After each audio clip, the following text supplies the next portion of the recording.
Malam itu, di tengah pesta ulang tahun ayah yang meriah di rumah besar kami di Jakarta, segalanya berubah dalam sekejap.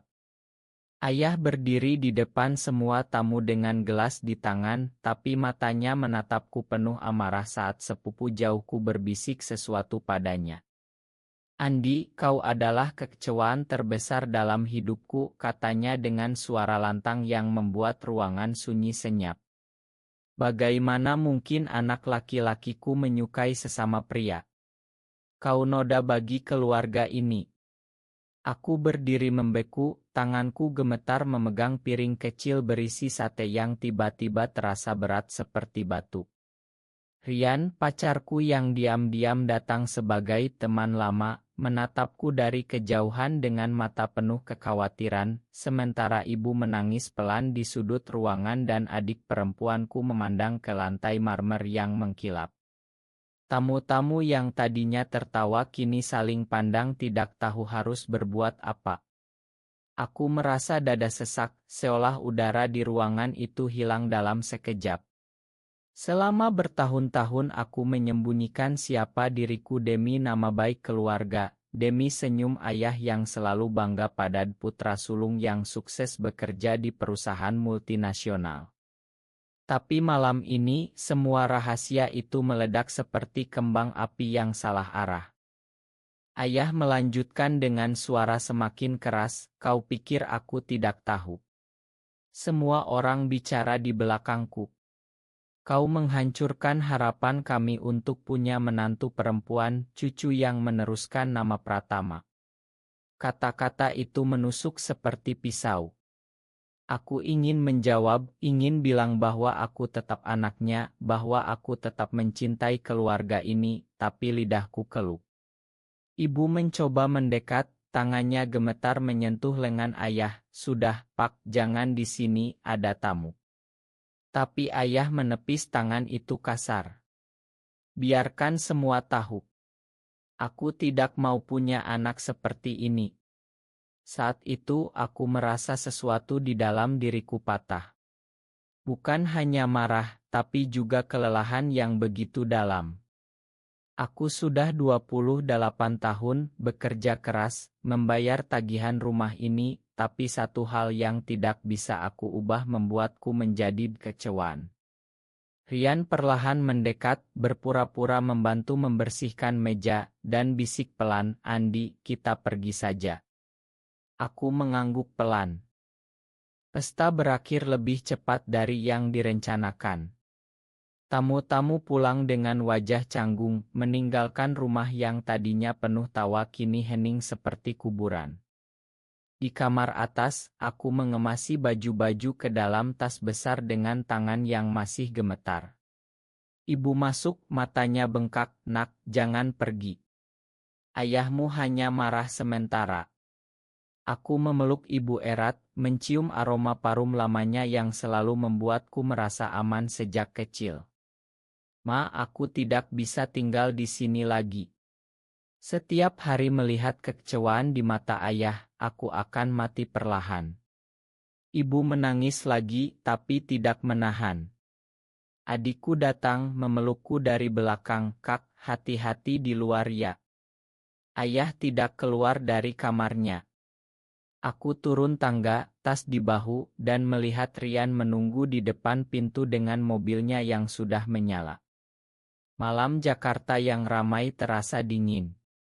Saat mobil melaju meninggalkan kompleks perumahan, aku menoleh ke belakang sekali lagi. Rumah itu masih terang benderang, tapi bagiku, lampu itu sudah padam selamanya. Aku tidak tahu kemana arah hidupku selanjutnya. Tapi aku tahu satu hal, aku harus menemukan diriku sendiri, meski itu berarti meninggalkan segalanya yang pernah ku kenal.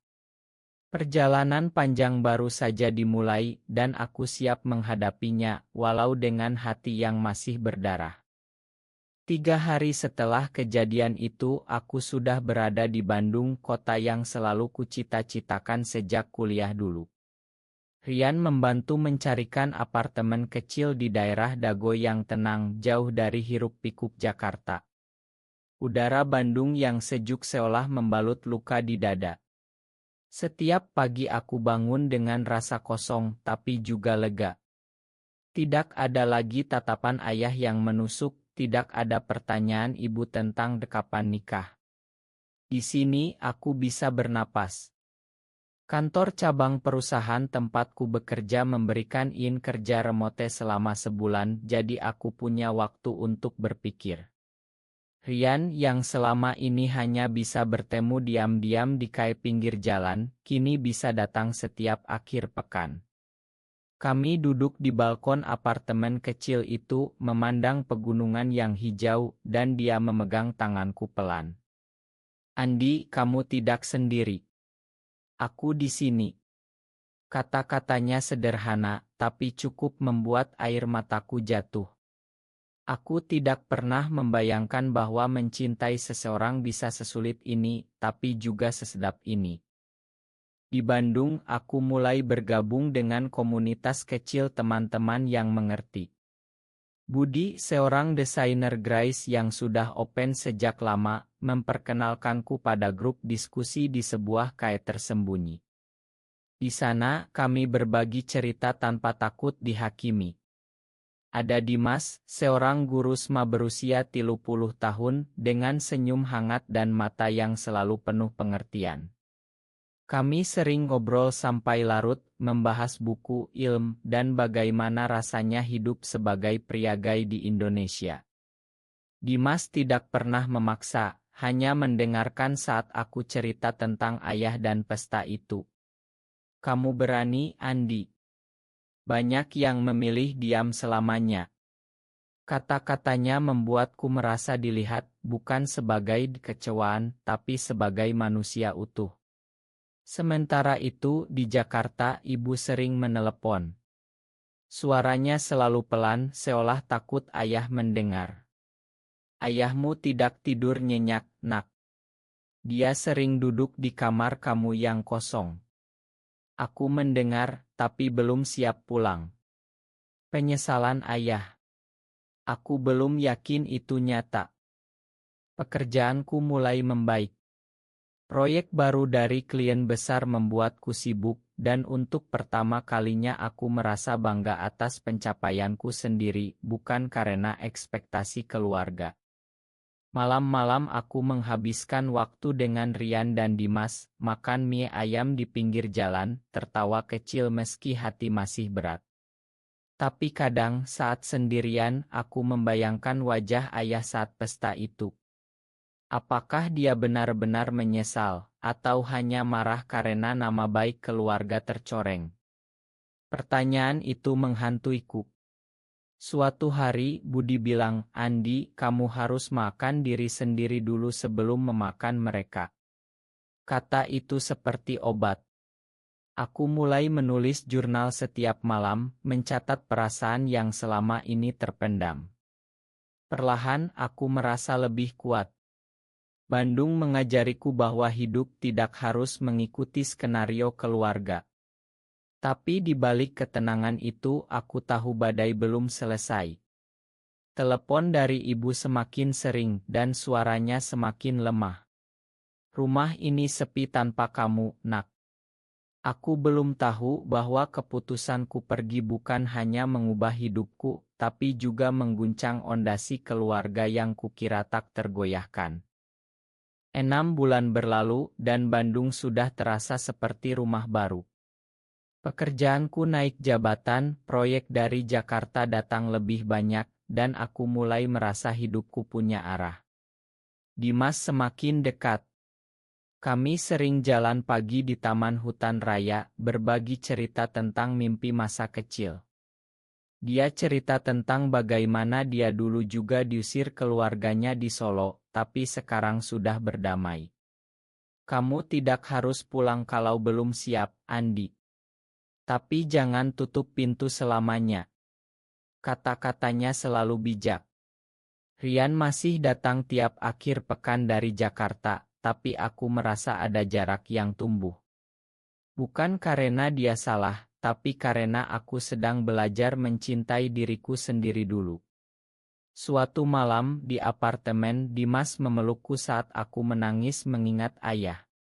Pelukan itu hangat, penuh pengertian, bukan nasu. Kami hanya duduk berdua, mendengar hujan Bandung yang deras, dan aku merasa untuk pertama kalinya, ada orang yang benar-benar melihatku. Di Jakarta, keluarga mulai berubah.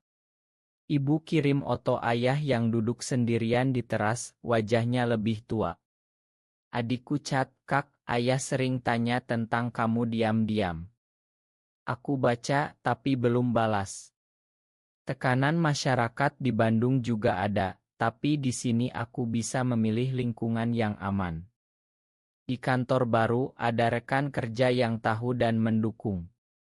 Aku mulai aktif di acara komunitas, membantu anak muda gay yang baru sadar identitasnya.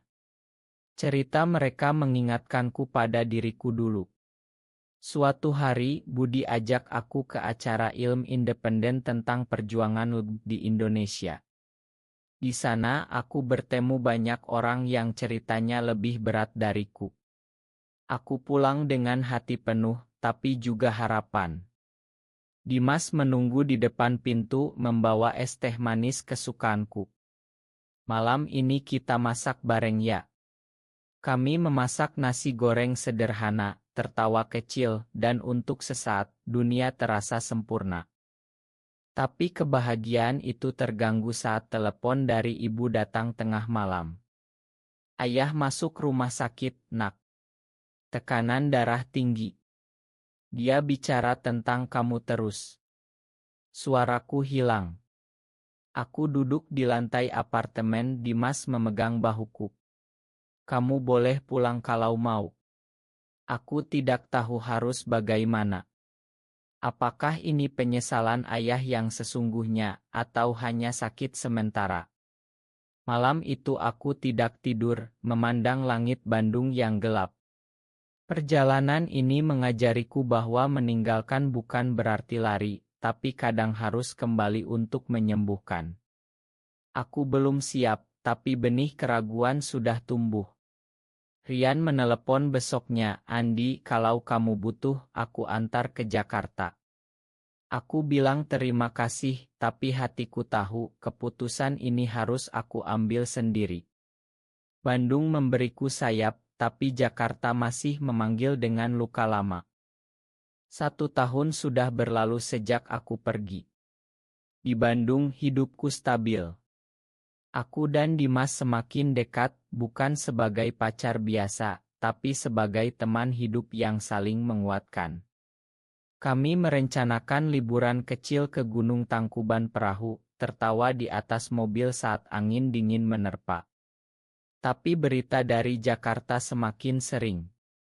Ibu sakit, adikku bilang ayah sering diam di kamar lamaku, memandang oto-oto masa kecilku.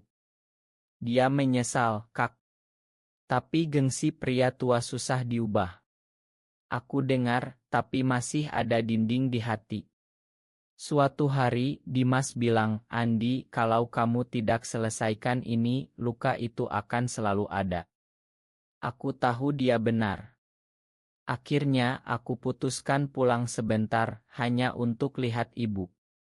Rian menjemput di stasiun Gambir, wajahnya lelah. Rumah masih sama, tapi suasananya beda. Saat masuk rumah, ayah tidak ada di ruang tamu. Ibu memelukku erat, air matanya membasahi bajuku. "Kamu kurus, Nak." Kami duduk di meja makan, makan rendang buatan ibu yang dulu selalu jadi auritku. Adikku cerita ayah sering menonton video lama keluarga, dan kadang dia dengar ayah bergumam, "Kenapa aku bilang begitu?" Malam itu, ayah pulang dari masjid. Dia melihatku berhenti di pintu. Wajahnya tua, bahunya bungkuk. "Andi," hanya itu yang keluar dari mulutnya. Aku mengangguk, tidak tahu harus bilang apa. Kami makan malam dalam diam yang berat. Setelah itu, ayah panggil aku ke teras. "Aku salah, Nak. Tapi aku takut apa kata orang." Pengakuan itu datang pelan, tapi masih ada jarak.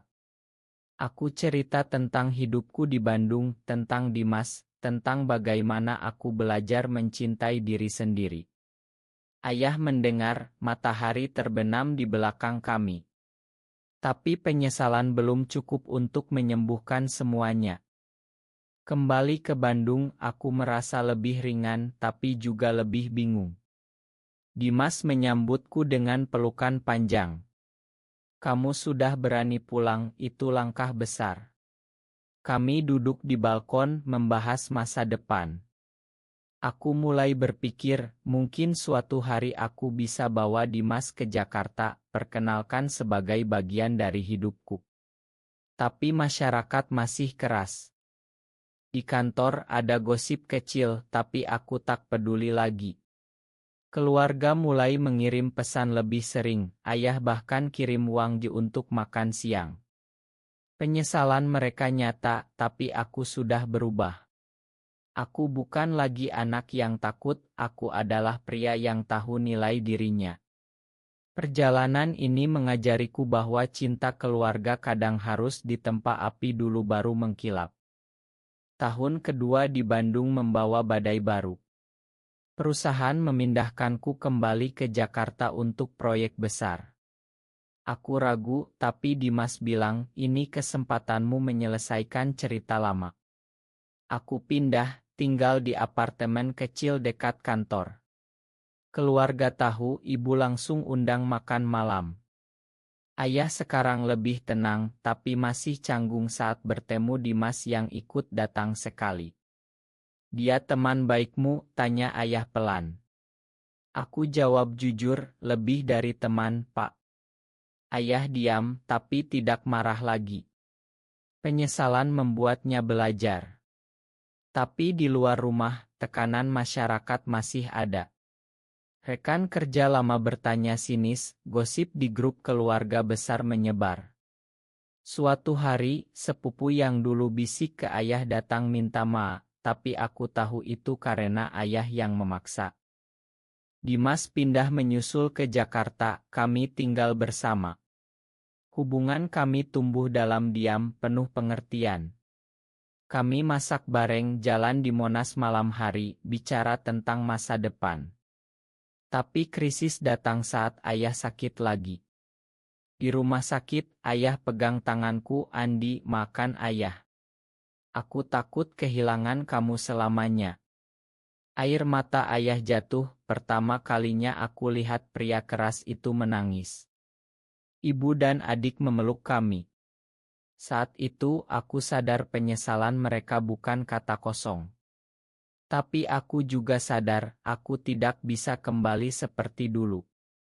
Aku harus tetap jadi diriku. Dimas menunggu di luar ruangan, senyumnya memberi kekuatan. Aku keluar, peluk dia di koridor rumah sakit. Kita akan baik-baik saja. Keluarga mulai menerima perlahan. Ayah ajak Dimas makan malam, bicara tentang pekerjaan. Bukan sempurna, tapi ada usaha. Aku tumbuh dari anak yang lari menjadi pria yang berdiri tegak.